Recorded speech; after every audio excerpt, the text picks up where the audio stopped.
es El Llegadero. Las recientes mediciones realizadas por varias encuestadoras señalan que tanto la MUT como el PSUV sobrepasan el 50% de rechazo por parte de los encuestados. Pensaría uno, con números en la mano, que parecen oportuno el momento para que surja un nuevo liderazgo. Pendientes andan por ahí figuras de la oposición que se mantienen en segundo plano, por prudencia y paciencia propias o porque simplemente, como es tradición en los partidos venezolanos, las barreras para saltar el primer lugar son mucho más grandes que todas las que debieron superar desde que iniciaron sus militancias políticas. En tiempos en los cuales el gobierno de Nicolás Maduro y el chavismo parecen padecer enfrentamientos internos, pues los primeros convencidos de que ni Maduro ni Cabello son Chávez, son los chavistas. La oposición organizada en la Mesa de la Unidad Democrática no tendría tampoco real capacidad para sustituir al gobierno en cualquier eventualidad, por sus silencios muchas veces no fáciles de comprender y porque en la realidad la oposición está dividida. Hay un sector escandaloso que grita mucho y poco escucha, que busca salidas inmediatistas, que promueve la protesta en la calle aún con fractura de derechos básicos de sus propios vecinos y que aspira, con un anarquismo irracional y sin base ideológica, forzar la renuncia del presidente y convocar a elecciones mañana mismo.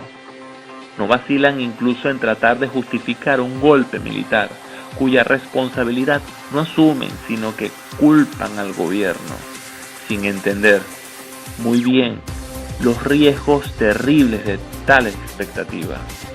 Un segundo sector parece ubicarse en la extrema ingenuidad.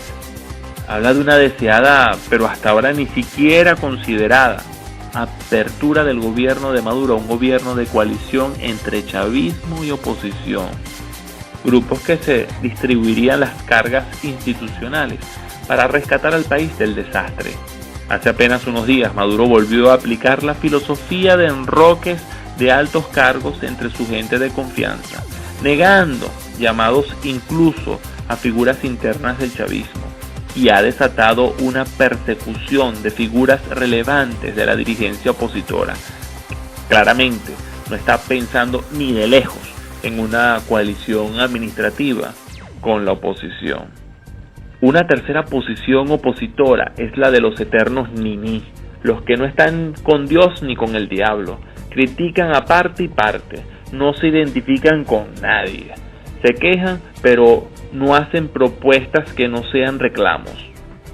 La extrema gravedad de los problemas del país hace que las tres porciones estén, si no del todo equivocadas, ciertamente tan alejadas de la praxis diaria como el gobierno. Desde fines de la era del bipartidismo y a lo largo de esta revolución de la incompetencia que ha sido el chavismo y profundiza el madurismo, Venezuela ha venido desbaratándose en nuestras narices.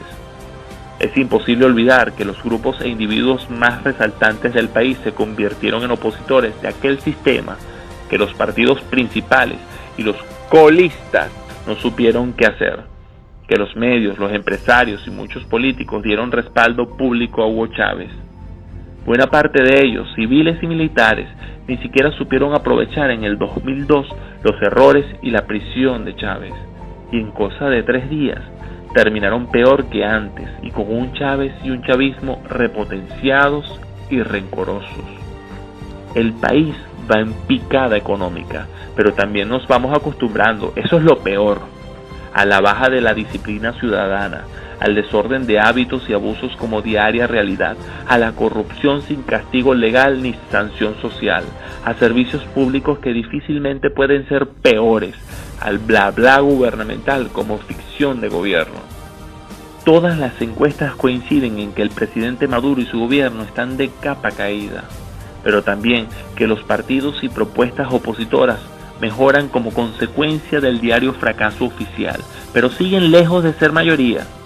Estamos llegando al llegadero y no sabemos cómo es, ni siquiera lo saben la oposición ni el propio gobierno.